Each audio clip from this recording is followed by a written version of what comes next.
So in this lesson, we're going to be working with parallel lines and transversal lines, right? So we're going to continue identifying, as we did on our previous lesson, identifying same side interior angles, alternate interiors, alternate exteriors, and corresponding.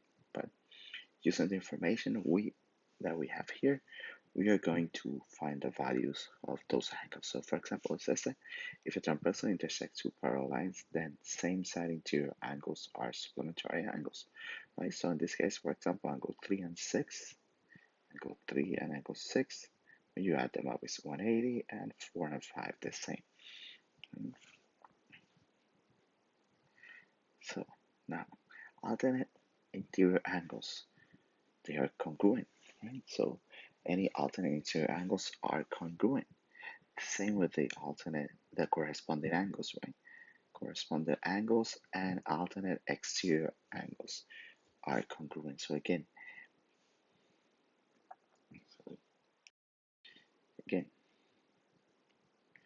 right, so same side interiors, they are supplementary, and alternate interior, alternate exterior, and correspondence are congruent.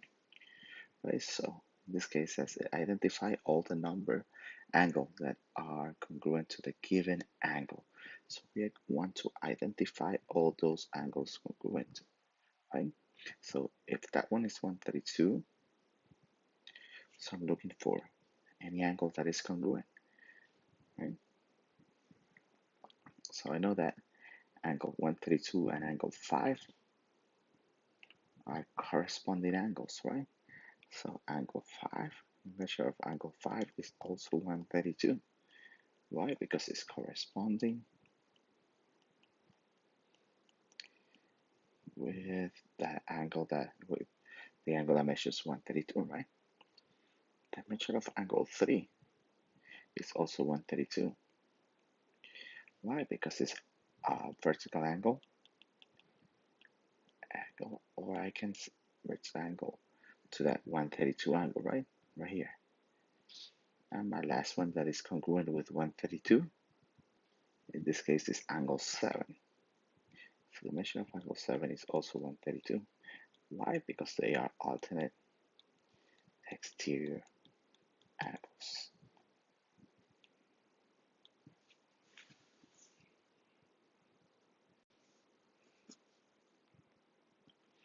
Okay, again, so now my angle that measures 78 degrees, this one right here. Right, so again, angle 1 is 78 degrees because they are vertical angles.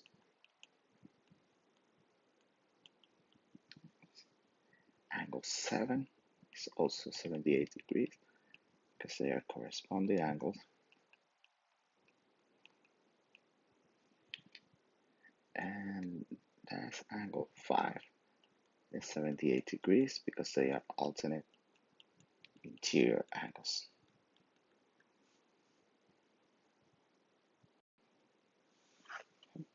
Now I want to find the measure of angle 1 and angle 2, and we want to justify those answers. Right, so as you can see right here, angle 1 and the one that measure 130, they are a linear pair. They are adjacent angles that the two sides that they don't share forms a line, right? So as we saw in a previous postulate, those two angles are supplementary angles. So angle 130 plus the measure of angle 1 equals 180. So minus 130 minus 130. So the measure of angle 1 is 50 degrees, right? Again, they are an angle pair. Now, the measure of angle 2,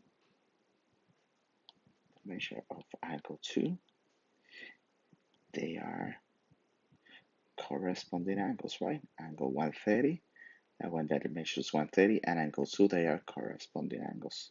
So again, corresponding angles are congruent, so that means that they have the same measure. So 130 in this case.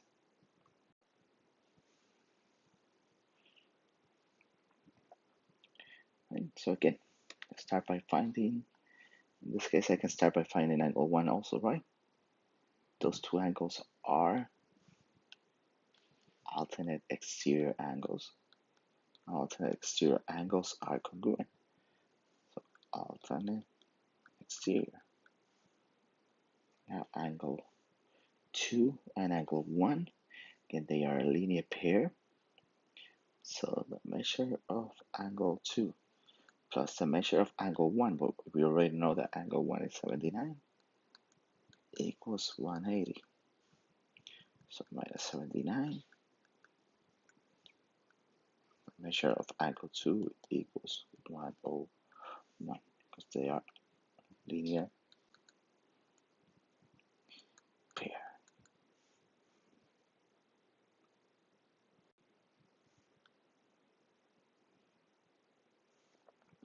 Okay, so in this case we have two parallel lines, but we also have two transversal lines. So we're going to be working with each one working on the transversal line that is including both angles. So in this case, these are the parallel lines, right? So line TQ right here includes both 76 degree right here and angle 1. And as you can see, they are in the interior and opposite side. So that means that the measure of angle 1 equals 76 degrees because they are alternate interior. Now for angle 2, we're working with this transversal on the right, and they are same side interior angles. Right? So that means that they are supplementary, same side. So the measure of angle 2 plus 119 equals 180. So it's minus 119 on both sides. So a measure of angle 2 is 61 degrees.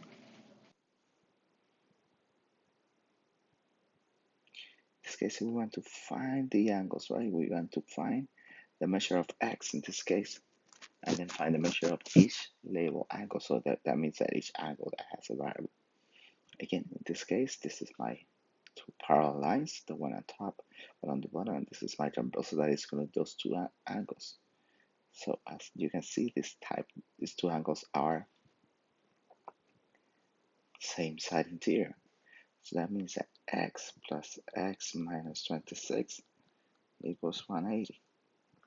So 2x minus 26 equals 180 plus 26. 2x equals 206 divided by 2, so x equals 103. That means that this angle is 103, and the one at the bottom, 103 minus 26, that means that this is 77 degrees.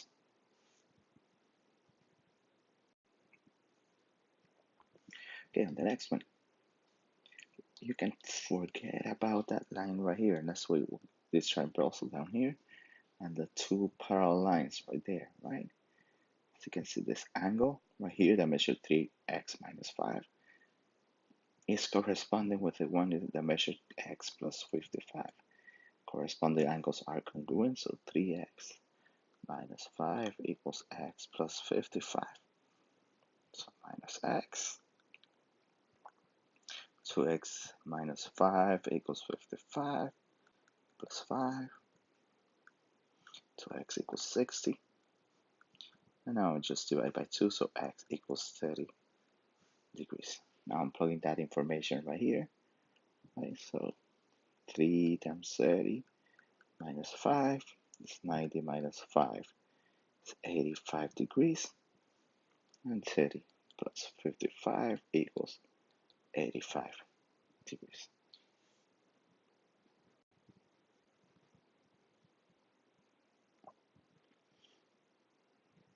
Now this one is a little bit different, right? As you can see, this one is x plus 10. This one is x plus 20 right here. This angle right here is x plus 20, right? So these two angles, they are linear pairs. So x plus 20 plus x plus 10 equals 180. Right, so 2x plus 30 equals 180. minus 30 on both sides.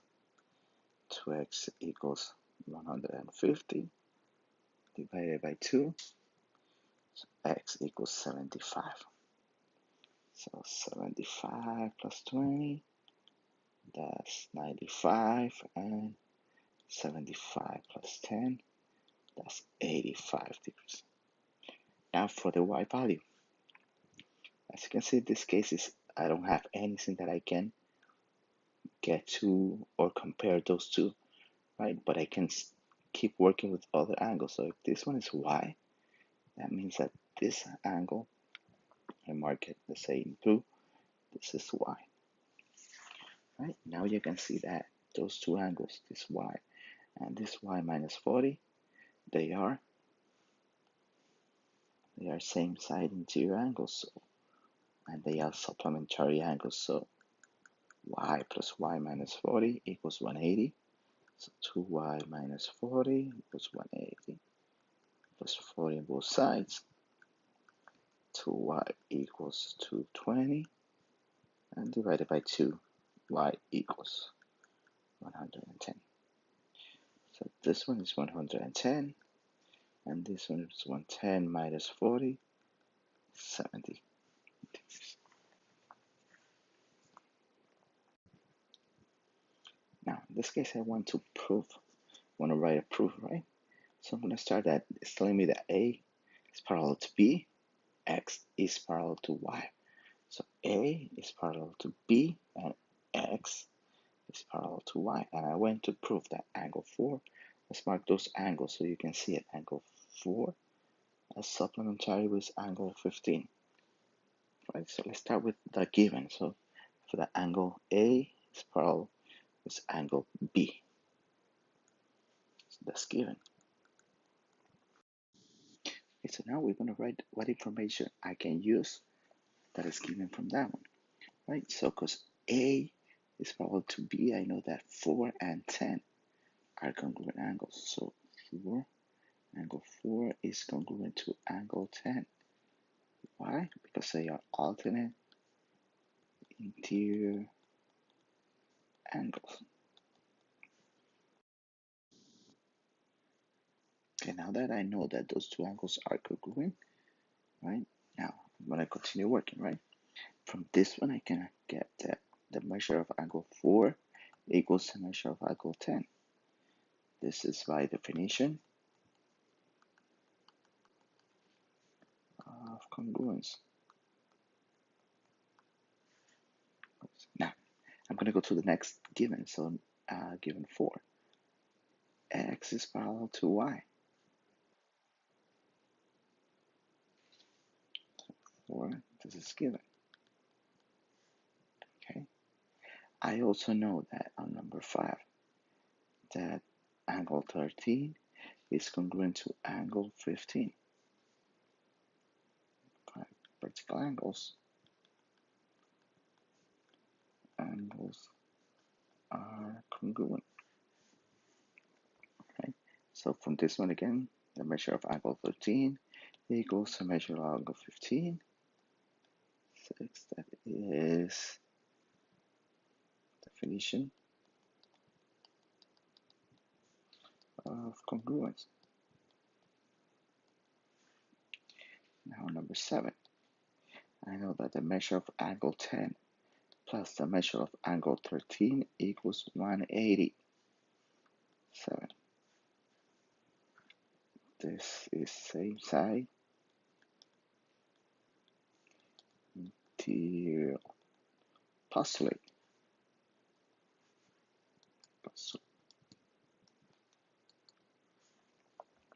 Now that I have that angle 10 and angle 13 equals 180, I know that angle 13 is the measure of angle 15 and that angle 4 equals the measure of angle 10. So by substitution, I can write that the measure of angle 4 plus the measure of angle 15 equals 180.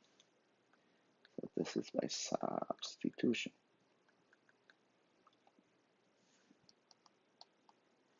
Substitution. Perfect. And my last step, the angle 4 is supplementary to angle 15. This is by definition of supplementary angles.